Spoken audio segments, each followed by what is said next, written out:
మహాగణాధిపతి నమః. శ్రీ గురుభ్యో నమః. శ్రీమాత్రే నమః. విరించివాణి ఆస్ట్రో ఛానల్ ప్రేక్షకులకి స్వాగతం. కుజగ్రహ మార్పు.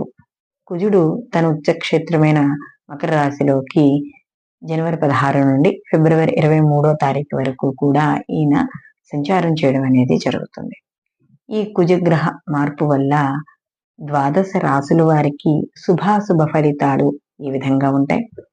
శుభ ఫలితాలు వాళ్ళు మరిన్ని శుభ ఫలితాలు పొందడానికి ఎటువంటి పరిహారాలు చేసుకోవాలి, అలాగే అశుభ ఫలితాలు కానీ ఉన్నట్టయితే ఎటువంటి పరిహారాలు చేసుకోవడం ద్వారా ఆ తీవ్రత అనేది తగ్గుముఖం పడుతుంది అనే విషయాన్ని తెలుసుకుందాం. తరువాత రాశి కర్కాటక రాశి. కర్కాటక రాశి వారికి ఈ కుజుడు యొక్క గ్రహం యొక్క మార్పు మకర రాశిలో వీళ్ళకి 7వ స్థానంలో జరుగుతోంది. సహజంగా 7వ స్థానము అనేటప్పుడు కళత్ర స్థానంగా మనం చెప్తాం. అయితే ఇక్కడ వీళ్ళకి ఈ కుజుడు ఏదైతే మార్పు 7వ స్థానంలో ఉందో ఈ 7వ స్థానం వల్ల కాస్త ఇబ్బందులు అనేవి ఎదుర్కొంటారు. అంటే ఏదైనా అశుభవార్తలు వినడం, లేదా ఒక చెడు ఏదో ఒకటి చూడకూడదేదో చూడడము, వినకూడని వార్తలు వినడము, లేదా మనసుకు బాధ కలిగే సన్నివేశాలు జరగడము, ఇలాంటివన్నీ కూడా కలిగే అవకాశము 7వ స్థానంలో కుజుడు సంచారం చేస్తున్నప్పుడు జరుగుతుంది. అలాగే కాస్త ఆర్థిక విషయాల్లో జాగ్రత్తగా ఉండాలి. సమాజపరంగా కూడా కొన్ని సమస్యలు ఎదుర్కొనే అవకాశం ఉంది. అంటే సమాజపరంగా అంటే ఏదైనా సంఘాల ద్వారా కానీ అలాంటి కొంచెం వ్యతిరేకత అనేది ఏర్పడుతుంది.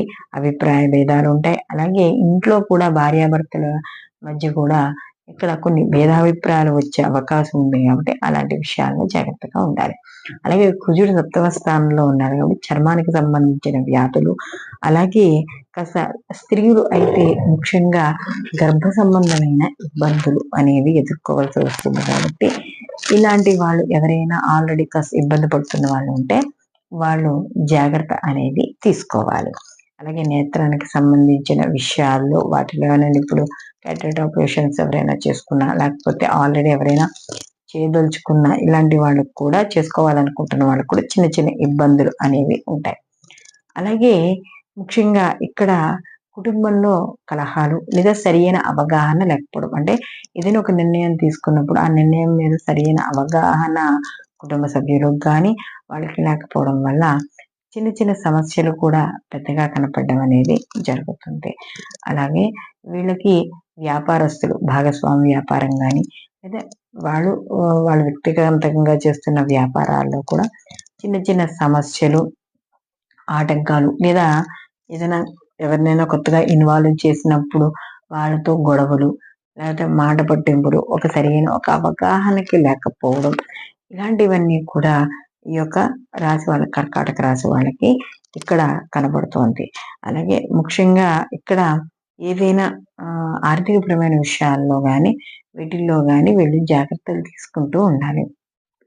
ముఖ్యంగా ఎవరికైనా అప్పులు ఇచ్చినప్పుడు కానీ అవి తీసుకునే విషయంలో కాస్త ఇబ్బందులు పడుతూ ఉంటారు. అలాగే ఖర్చులు కూడా అధికంగా ఉంటాయి కుటుంబ సభ్యుల ద్వారా కానీ, లేకపోతే ఏదైనా ఎవరైనా బయట వాళ్ళకి ఎవరైనా పెట్టాల్సి వచ్చి కానీ ఖర్చులు కూడా ఎక్కువగా ఉంటాయి. కాబట్టి కాస్త కొంచెం ఆర్థికపరమైన విషయాల్లో కూడా కొద్దిగా టెన్షన్ పడ్డం అనేది ఉంటుంది. కాబట్టి ఇలాంటి విషయాల్లో జాగ్రత్త ఉంటూ ఉండాలి. మొత్తం మీద ఈ రాశి వారికి ఈ కుజగ్రహ మార్పు వల్ల వీళ్ళకి పెద్దగా అనుకున్నంత శుభ ఫలితాలు ఏమీ కనిపించట్లేదు. కాబట్టి వీళ్ళు తప్పనిసరిగా కుజ గ్రహం యొక్క అనుగ్రహం అనేది పొందాలి. కాబట్టి వీళ్ళు ప్రతిరోజు కూడా నవగ్రహ ప్రదక్షిణాలు చేసుకోవడం, కుజగ్రహానికి సంబంధించిన శ్లోకాన్ని చదువుకోవడం, అలాగే ఇక్కడ సుబ్రహ్మణ్య ఆరాధన అనేది తప్పనిసరిగా వీళ్ళు చేసుకోవాలి. దాంతో పాటుగా ప్రతిరోజు కూడా వీళ్ళు చిమిని తీసుకొని బెల్లమ్మను నువ్వులను కలిపిన ఉండని తీసుకొని నివేదన చేసి స్వామివారికి దాన్ని స్వీకరించాలి. కాబట్టి దీంతో పాటుగా వీళ్ళు ముఖ్యంగా ఈ యొక్క 1 కిలోంపావు కందుల్ని తీసుకొని అక్కడ గుళ్ళో ఎవరికైనా బ్రాహ్మడికి ఏదో ఒక మంగళవారం నాడు షష్ఠి రోజు పర్టికులర్గా ఈ యొక్క కుజగ్రహం ఈ మకర రాశిలో సంచారం చేస్తున్న సమయంలో ఏదో ఒక మంగళవారం కానీ షష్ఠి కానీ వెళ్ళి కాస్త ఎంతో మీకు తోచిన దక్షిణ ఇస్తే ఆ గుళ్ళో పంతులు గారికి ఈ కందుల్ని దానం ఇవ్వడం ద్వారా ఈ యొక్క తీవ్రత అనేది తగ్గుముఖం పడుతుంది. సర్వే జన సుఖినో భవంతు. లోకా సంస్థ సుఖినో భవంతు.